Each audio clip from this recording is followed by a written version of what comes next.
வணக்கம் நண்பர்களே, இன்றைக்கி ஏரிக்கு தாங்க மீன் பிடிக்க வந்திருக்கோம். இன்றைக்கி 2 ஸ்பைடருக்கு ஒரு பால் செட் யூஸ் பண்ணியிருக்கேங்க. சரிங்களா, இன்றைக்கி வந்து நல்லா சரியான வேட்டைங்க. ஒரு கட்லா, ஒரு ரோகு நல்லா கண்டுச்சுங்க. அது எப்படி பிடிச்சோன்னு சொல்லி பார்க்கலாங்க. நீங்கள் நம்ம சேனலுக்கு இப்போ தான் முதல் தடவை வரீங்கன்னா, இது மாதிரி ஃபிஷ்ஷிங் சம்மந்தப்பட்ட வீடியோஸ் தாங்க நம்ம சேனல் ரெகுலராக வருதுங்க. அதை ஹூக் எப்படி மேக் பண்ணலாம், பைட் எப்படி ப்ரிப்பேர் பண்ணலாம், ஃபிஷ்ஷிங் வீடியோஸ், ஸ்னேக்கட் ஃபிஷ், அதாவது விரால் அவரி இது மாதிரி மீன் பிடிக்கிறது, ரோகு கட்லா மீன் பிடிக்கிறதுலாம் ரெகுலராக வருதுங்க. நீங்கள் பண்ணுற ஒவ்வொரு சப்ஸ்கிரைப் தான் எங்களுக்கு அடுத்த வீடியோ பண்ணுறதுக்கு மோட்டிவ் தரும். சரிங்களா,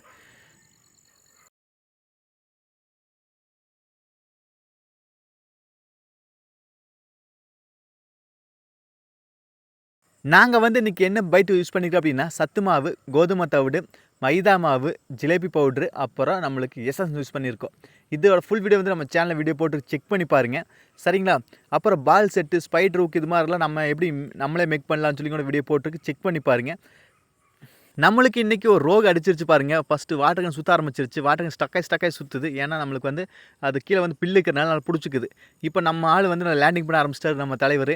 இப்போ நம்ம எப்படி கறக்கிறான்னு பாருங்கள். கொஞ்சம் கொஞ்சமாக தான் கறப்பார். ஏன்னா மீன் வந்து கிராஸ் அடிக்குது. ஆமாங்க, மீன் வந்து அந்த பில்லு அந்த செடிகளாக இருக்குது சைடில், அங்கே போக பிளான் போட்டுருச்சு. அதனால் நம்ம ஆள் வந்து அப்படியே கிராஸாக லைட்டாக இழுக்கிறார். உங்களுக்கே தெரியும் நினைக்கிறேன். எவ்வளோ டைட்டாக இழுக்குதுன்னு பாருங்கள். உங்களுக்கு ஆப்போசிட்டில் கண்டிப்பாக ஒரு 1.25 கிலோ ரேஞ்சில் வருங்க இந்த மீன். நல்லா கிராஸு மாட்டு தான் ஸ்ட்ரெயிட்டாக தான், ஆனால் டக்குன்னு வந்து கிராஸ் அடிச்சிருச்சு மீன். உங்களுக்கே தெரிஞ்சுக்கிறேன். மெதுவாக தான் கறக்கிறாரு. ஏன்னா அங்கே வந்து பில்லு செடியெலாம் இருக்குது. நம்ம விசையை இழுத்தோம்னா அதோட வாய் வந்து சாஃப்ட்டாக இருக்குங்க, கிழிஞ்சிட்டு வரக்கு அதிக வாய்ப்பு இருக்குது. அப்போ மீன் மிஸ் ஆயிரு. அதனால் வந்து அவர் மெதுவாக தான் கறக்கிறாரு. உங்களுக்கே தெரியும் நினைக்கிறேன். மீன் நல்லா கிராஸ் நல்லா வெடிக்குது. உங்களுக்கே தெரியும் நினைக்கிறேன்.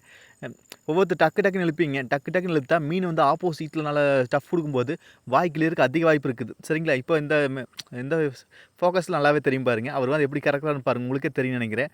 நல்லாவே இருக்குங்க. இந்த ரோகு வந்து மாட்டினாவே மேல் மடத்துக்கு வந்துடும் மீன். விசை இழுக்கும்போது மெதுவாக இழுக்கும்போது கீழ் மடத்துக்கே போயிருங்க.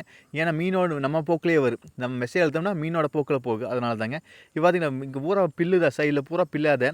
ஆனால் அங்கே தான் போக பார்க்குது. எது மாட்டினாலும் சரி, மீன் ரோகாக இருந்தாலும் சரி, கட்லா வந்தாது. இதுக்கு முன்னாடி ஒரு கட்லா பிடிச்சோம். அந்த மீனும் அப்படியே தான் போச்சு. அதுக்கு ஆல்ரெடி வீடியோ போட்டிருக்கு, செக் பண்ணி பாருங்கள். ஒரே முட்டா வீடியோ போட்டால் ஒரு 10 நிமிஷத்துக்கு மேலே போயிருங்க. அதை நான் யாரும் பார்க்கவும் மாட்டேங்க. அதனால தான் தனித்தனியாக போடுது. இப்போ பார்த்தீங்கன்னா மீன் வந்து பக்கத்தில் வந்துருச்சு. வந்தோடனே பில்லுக்குள்ளேயே தான் போகுது. ஆமாங்க, அவர் பாருங்க ஒரு அடி பக்கமாக தான் கறக்கிறாரு. அதிகமாக கறக்க கிடையாது. ஏன்னா விசையெல்லாம் இழுக்கல, அவர் மெதுவாக தான் இழுக்கிறாரு. ஏன்னா மீன் வந்து கிராஸ் அடிச்சிருச்சு. அப்போ மீனை கிராஸ் அடித்தாவே அந்த பில்லுக்குள்ளே போகும்போது மெதுவாக தான் அதோட போக்கில் இழுக்கும். அந்த மீன் வந்து டயர்ட் ஆக்கி அப்புறம் தான் இழுக்கும். டயர்டு இல்லைன்னு நம்மளை பார்த்தோன்னே விசையை மடி இழுத்துட்டு போவார். இப்போ பார்த்தீங்கன்னா பக்கத்தில் வந்துருச்சு. அந்த பில்லுக்குள்ளேலாம் பூந்துச்சு. பில்லு லைட்டாக தான் வருது. பில்லு லைட்டாக விலகி அப்புறம் வருது மீன். உங்களுக்கே தெரியும் நினைக்கிறேன்.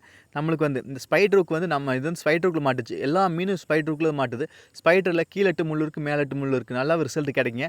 ஆனால் நம்ம இந்த மீன் வந்து இந்த கரை மட்டத்தில் இருக்கும்போது இழுக்க நல்லா இருக்குது. ஆனால் வந்து இந்த ஆற்று இது மாதிரி பிடிக்கும்போது கரடு மூடாக இருக்குது.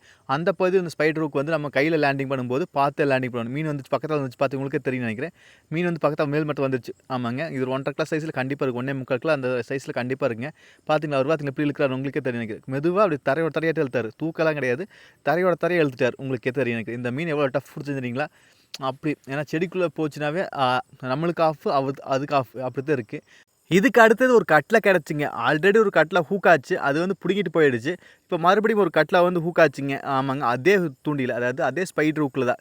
இந்த ஒரு தூண்டில் வந்து பயங்கரமாக இருக்குங்க. அதாவது இந்த ஸ்பைடர் ஹூக் வந்து கீழே 8 முள் மேலே 8 முள் இருக்கிறனால நல்லாவே ஹூக் ஆகுங்க. அதே போல் பைட்டு நல்ல பைட்டாக இருந்துச்சுன்னா நல்ல ரிசல்ட் நல்லாவே கிடைக்குங்க. இது ஹூக் ஆகிடுச்சு. இது வந்து ஒரு கட்லா. ஆமாங்க, ஃபஸ்ட்டு நான் ரோகுன்னு நினச்சிட்டேன். அப்புறம் போக வந்து கட்லாவாக தெரிஞ்சிச்சு எங்களுக்கு. ஏன்னா ரோகு வந்தால் மீன் வந்து மேல் மரத்துக்கு வந்துரு, கட்லா வந்து கீழாப்பில் போயிரு. இப்போ பார்த்தோன்னா மீன் மாட்டினோடனே இழுக்கிற நரம்பு லூஸாக தான் வந்துச்சு. ஏன்னா வந்து மீன் மாட்டிட்டு அப்படி கிராஸாக பக்கத்தில் சைடில் வர புல் இருக்குது. அதே போல் பில்லுக்கு வரதான் பார்த்துச்சு. அப்போ பார்த்தோன்னா நம்மளுக்கு வந்து மீன் பக்கத்தில் வர டைட் ஆகிடுச்சு. அப்போ பார்த்தா மீன் வந்து கண்டிப்பாக ஒரு 1.25 கிலோ அந்த ரேஞ்சில் இருக்குங்க கட்லா மீன். ஆனால் இதுக்கு முன்னாடி மாட்டு வந்து 2 கிலோ சைஸில் இருக்குது. பார்த்தீங்கன்னா மீன் வந்து பில்லுக்கு வந்துருச்சு. பில்லு வந்துச்சு. அப்படியே பில்லுக்குள்ளேயே பில்லுன்னு செடியில் அப்படியே லைட்டாக இழுக்கும்போது அப்படியே மீன் வருது. அப்படியே அந்த புதரை அப்படி இழுத்துட்டே வருது. உங்களுக்கு தெரியும், எனக்கு அத்தனை புதரில் வருது. அப்புறம் அப்போ மீன் வந்து நம்ம பார்த்துட்டு டக்குன்னு ஒரு அடி அடிச்சிருச்சு. அடித்த உடனே நமக்கு ஷாக்காயிடுச்சு, பிடிங்கிருமோன்னு சொல்லி. அப்புறம் பக்கத்தில் அப்படி இழுக்கலான்னு சொல்லி இழுக்கும்போது அந்த கட்டப்பை இருந்துச்சு. அந்த கட்டப்பையில் பிடிச்சி இழுக்கும்போது டக்கு மீன் வந்து வாய் வந்து அந்துடுச்சு. அந்த உடனே நான் ஷாக்காயிடுச்சு. என்னடா கீழே விழுந்துருமா அப்படின்னு சொல்லி. அப்புறம் தரையில் தான் விழுந்தங்காட்டி நான் வந்து எடுத்துட்டேன்.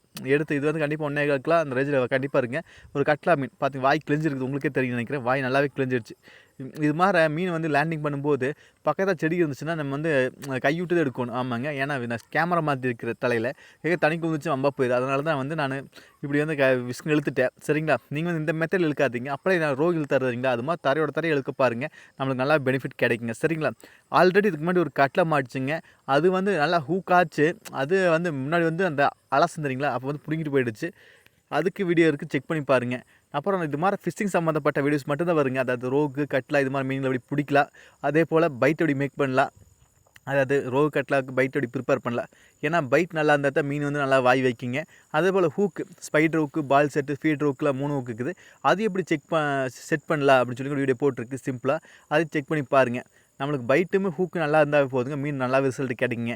அப்புறம் இது மாதிரி ஃபிஷிங் சம்மந்தப்பட்ட வீடியோஸ் தான் வருதுங்க. ரோகு கட்லா இது மாதிரி பிடிக்கலாம், ஸ்னேக் ஹெட் அதாவது விரால் அவர் இது மாதிரி மீன்கள் எப்படி பிடிக்கலாம் அப்படின்னு சொல்லி வீடியோ போட்டு வருது. இது மாதிரி ஃபிஷிங் சம்மந்தப்பட்ட வீடியோஸ் மட்டும்தான் வருதுங்க. எதாவது டவுட்னா கண்டிப்பாக கன்வர்ஸில் கேளுங்க. நம்ம சேனல் புதுசாக இருந்தால் சப்ஸ்கிரைப் பண்ணாதீங்க. சப்ஸ்கிரைப் பண்ணிவிட்டு பக்கத்தில் ஒரு பெல் பட்டன் வருங்க, அதை அழுத்தி ஆள் கொடுக்க மறந்துடாதீங்க. நீங்கள் பண்ணுற ஒவ்வொரு சப்ஸ்கிரைப் தாங்க அடுத்த வீடியோ பண்ணுறதுக்கு எங்களுக்கு ஒரு மோட்டிவ் தருங்க. சரிங்களா, மீண்டும் ஒரு நல்ல பதிவு சந்திப்பு நண்பர்களே. Bye, take care.